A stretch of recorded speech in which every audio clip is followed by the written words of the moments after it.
Hi guys, welcome to Cricket Chat with Venkatesh.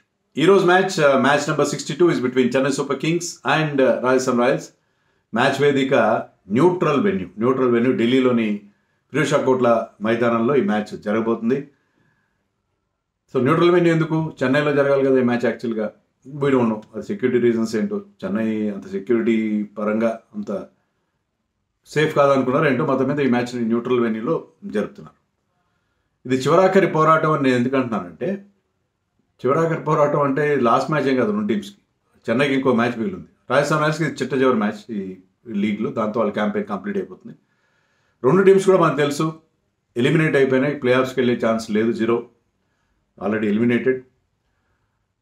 చివరాఖరి పోరాటం ఎందుకంటే last place తప్పించుకోవడానికి ఈ రెండు టీమ్స్ ప్రయత్నం చేస్తాయి. ఎందుకంటే రెండు టీమ్స్కి ఆఫ్టర్ 13 games రాజస్థాన్ రాయల్స్కి 6 points ఉన్నాయి. ఆఫ్టర్ 12 games చెన్నైకి 6 points ఉన్నాయి. సో ఈ మ్యాచ్ గెలిచిన వాళ్ళు డెఫినెట్గా కాస్త ముందు ఉంటారు. 10th place కంటే 9th place is always better. Last వచ్చామంటే అది రకమైన అవమానకరమైన పరిస్థితి, ముఖ్యంగా for teams like Chennai 5 titles గెలిచి అనే 5-6 సార్లు ఫైనల్కి వెళ్ళిన టీం అది. సో అలాంటి టీము అతి తక్కువ సార్లు 3-4 సార్లు మాత్రమే ప్లే ఆఫ్స్ మిస్ అయిన టీం. సో చెన్నైకి 10th place తప్పించుకోవడానికి వాళ్ళు గట్టి ప్రయత్నం చేస్తారు. అలాగే రాజస్థాన్ రాయల్స్ కూడా లాస్ట్ ప్లేస్ తప్పించుకుంటే కొంత గుడ్డిలో మెల్లంటారే, గుడ్డిలో మెల్ల లాంటి ఒక పరిస్థితి మనకి అనిపిస్తుంది. సో అలాంటి ఒక సిచ్యుయేషన్లో రెండు టీమ్స్ ఉన్నాయి కాబట్టి చివరాఖరి పోరాటం అంటే లాస్ట్ ప్లేస్ తప్పించుకోవడానికి పోరాటం. కొన్ని టీమ్స్ ఫస్ట్ ప్లేస్ కోసం పోరాటం చేస్తుంటే కొన్ని టీమ్స్ లాస్ట్ ప్లేస్ తప్పించుకోవడానికి ప్రయత్నం చేస్తారు. వుడెన్ స్పూన్ అంటారు వీళ్ళు. వుడెన్ స్పూన్, గోల్డెన్ స్పూన్ ఏమో టాప్లో ఉండే టీమ్స్కి, వుడెన్ స్పూన్ ఏమో చివరిలో ఉండే టీంకి అని అంట. యాక్చువల్గా ఈ మ్యాచ్ చెన్నైలో జరగాల్సి ఉంది. చెన్నైలో జరిగితే బహుశా ధోనికి అది లాస్ట్ మ్యాచ్ అయ్యి ఉండేదా? We don't know. Definitely we don't know. మనకు తెలియదు ఏది ధోని విషయంలో ఏది డెఫినెట్ కాదు. ఎందుకంటే ధోని ఈ సీజన్లో బాగా పర్ఫామ్ చేయలేదు. అంటే కోపం వచ్చినా సరే డెఫినెట్గా నాట్ బాగా పర్ఫామ్ చేశాడు. ఎక్కడ బాగా పర్ఫామ్ చేశాడు చెప్పండి? ఏదో 1-2 మ్యాచ్ల్లో కొంచెం బెటర్గా ఆడాడు తప్పిస్తే కీపింగ్ ప్రమాణం చేశాడు. బ్యాటింగ్లో అతను టీంకి ఎంత వరకు ఉపయోగపడుతున్నాడు. సో అతను రిటైర్ అయితే నన్ను అడిగితే, if you ask me, Dhoni should call it quits. 23లో రిటైర్ అంటే అద్భుతంగా ఉండేది యాక్చువల్గా టైటిల్ గెలిచిన టైంలో. సో కేవలం బికాజ్ ధోనికి ఉన్న ఆ ఫాలోయింగ్ కానీ లేకపోతే ఆ emotional attachment with the CSK fans, దానికోసం కంటిన్యూ అవుతే ఎలా? ఒక యంగ్స్టర్కి అవకాశం, విరుల్ పటేల్ వచ్చాడు, బాగా బ్యాటింగ్ చేస్తున్నాడు, కీపర్ బ్యాట్స్మెన్.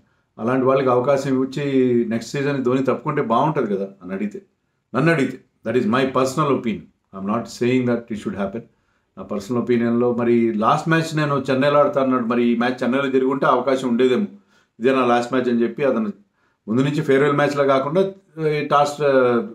పోస్ట్ మ్యాచ్ అప్పుడో చెప్పేసి this is my last match, I'm quitting అని చెప్పుంటే అవకాశం ఉంటుంది. ఇప్పుడు అవకాశం లేదు కదా. సో నెక్స్ట్ సీజన్ ధోని డెఫినెట్గా ఆడతాడు. Definitely will play, definitely yes. ఎందుకంటే చెన్నైలో లాస్ట్ మ్యాచ్ ఆడతానని ఫ్యాన్స్కి అతను మాట ఇచ్చాడు, మాట నిలబెట్టుకుంటాడు. సో లాస్ట్ అతని బర్డెన్ కాదు టీంకి. అంటే ఫైనాన్షియల్గా 5 కోట్లు మాత్రమే ఇచ్చి అతన్ని తీసుకున్నారు కాబట్టి అన్క్యాప్ ప్లేయర్గా. నెక్స్ట్ సీజన్లో మరి సీజన్ అంతా ఆడతాడా, కొన్ని మ్యాచ్లు ఆడతాడా ఏంటో నాకు తెలియదు. మొత్తం మీద నెక్స్ట్ సీజన్లో ధోనిని అయితే చూసే అవకాశం ఉంది. Because last match has been shifted from Chennai. ఆ కారణంగానే ధోని మరొక సీజన్లో ధోనిని ఆడించాలనే ఉద్దేశంతో ఐపీఎల్ ఆర్గనైజర్స్ ఏమన్నా చేశారా? ఇక్కడ ధోని ఉంటే క్రౌడ్స్ వస్తారు.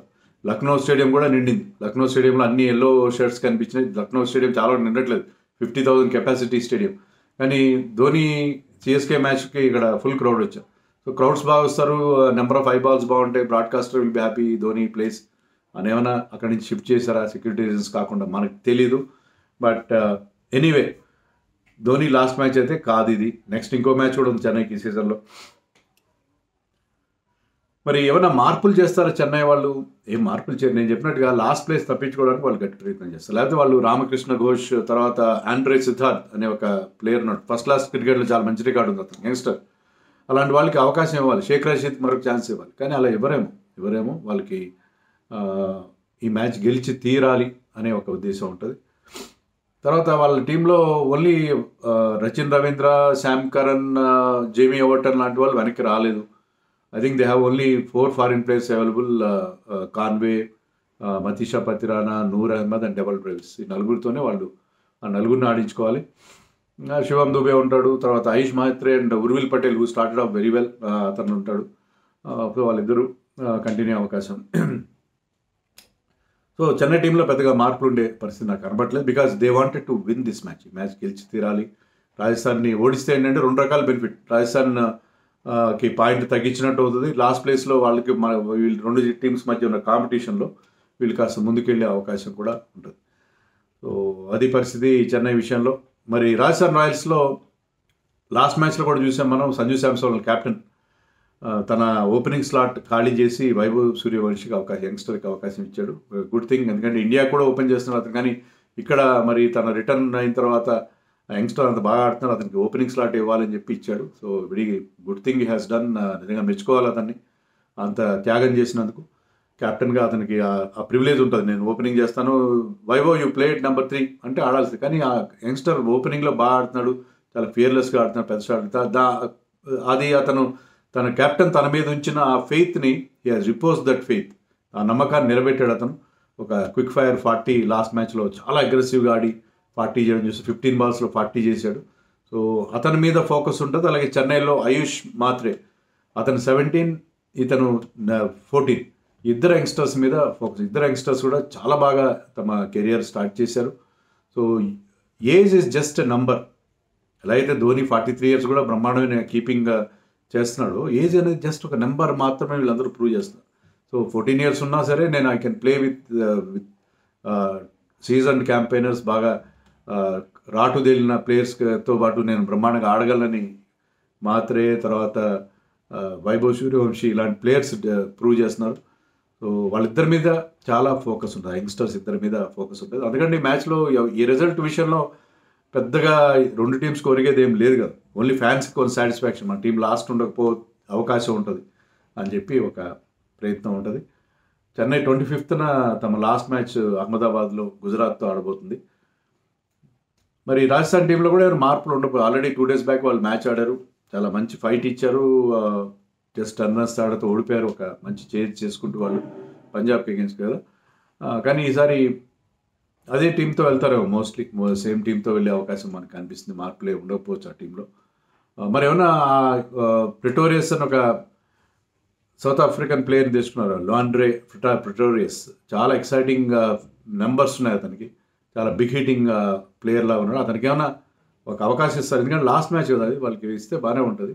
మరి ఎవరి ప్లేస్లో ఇస్తారు అనేది అర్థం కాదు. హెట్మార్ ప్లేస్లో తీసుకోవచ్చు, Hetmyer is not scoring runs, హెట్మార్ని డ్రాప్ చేయొచ్చు, హెట్మార్ని డ్రాప్ చేసి అతన్ని ట్రై చేయొచ్చు, ప్రిటోరియస్ని ట్రై చేస్తే బాగుంటుంది. ఎందుకంటే అది తీసుకున్నప్పుడు, రిప్లేస్మెంట్ తీసుకున్నప్పుడు make use of try, see whether he's good. ఉంటే నెక్స్ట్ ఇయర్ మీరు రిటైన్ చేసుకుని, ఎందుకంటే ఆల్రెడీ టీంలో చాలా ప్రాబ్లమ్స్ ఉన్నాయి. So Hetmyer definitely next season, ఈ సీజన్లో చాలా చాలా డిసప్పాయింటింగ్. సో హెట్మార్ ప్లేస్లో అతను ఆడించుకునే అవకాశం ఒకటి నాకైతే కనిపిస్తుంది. పిచ్ ఎలా ఉంటుంది? Delhi pitch has been a high scoring ground. ఇక్కడ 5 మ్యాచ్లు జరిగాయి.